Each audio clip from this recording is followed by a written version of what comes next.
Hello viewers, village কুকিংয়ের পক্ষ থেকে আপনাদের সবাইকে জানাই আমার শুভেচ্ছা। আজ আমি আপনাদের মাঝে চলে আসলাম নতুন আরেকটি রেসিপি নিয়ে। ইফতারের মজাদার খাবার ছোলা ভুনা।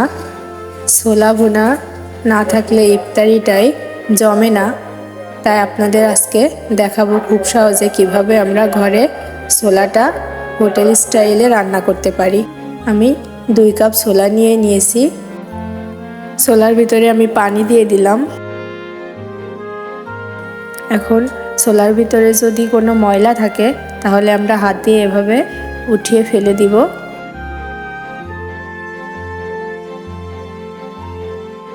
ছোলাগুলোকে ভালোভাবে আমি পানির সাথে একটু মিশিয়ে দিলাম।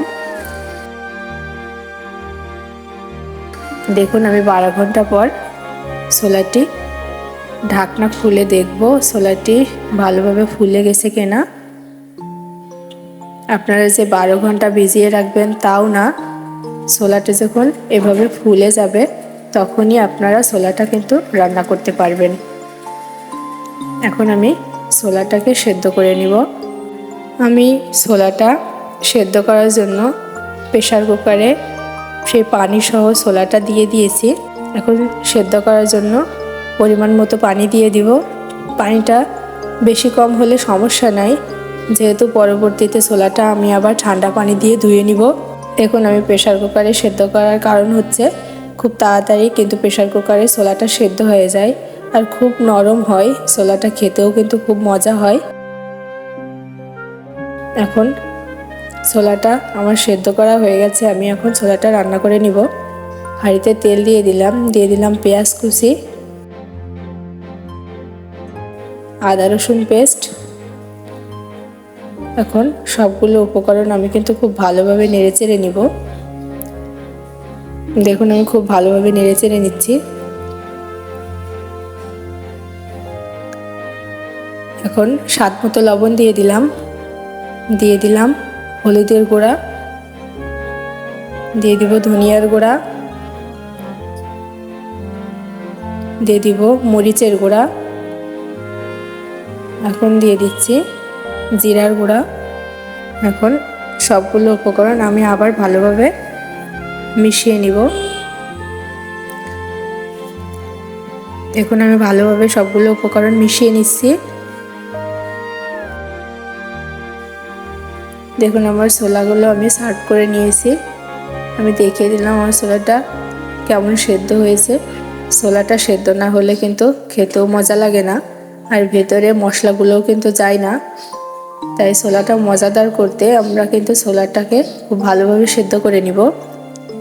এখন আমি ছোলাগুলো দিয়ে সবগুলো মশলার সাথে আমি ছোলাগুলোকে ভালোভাবে মিশিয়ে নিচ্ছি। দেখুন, আমি খুব ভালোভাবে মশলার সাথে ছোলা মিশিয়ে নিলাম।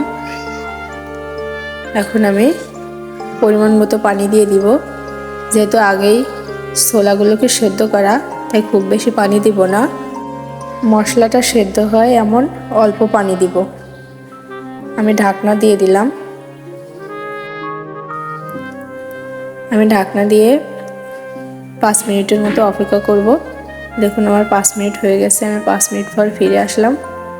দেখুন, আমার ছোলাটা কেমন ঘন হয়ে আসছে, পানিটা শুকিয়ে আসছে। আমি ভালোভাবে নেড়েচেড়ে দিলাম।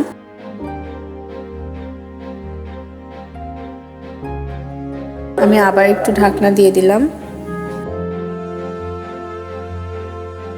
এখন আমি আবার ঢাকনা খুলে দেখব। দেখুন, পানি কিন্তু তলায় চলে এসেছে। আমি ভালোভাবে নেড়েচেড়ে দিয়ে দেখছি। আমার ছোলাটা কিন্তু এই পর্যায়ে হয়ে এসেছে। তলায় অল্প একটু পানি আছে। এই পর্যায়ে আমরা ম্যাগি মশলাটা দিয়ে দিব। এই ম্যাগি মশলাটা কিন্তু আমার ছোলার স্বাদকে দ্বিগুণ বাড়িয়ে দেবে। আমি এখন ম্যাগি মশলাটা দিয়ে দিব।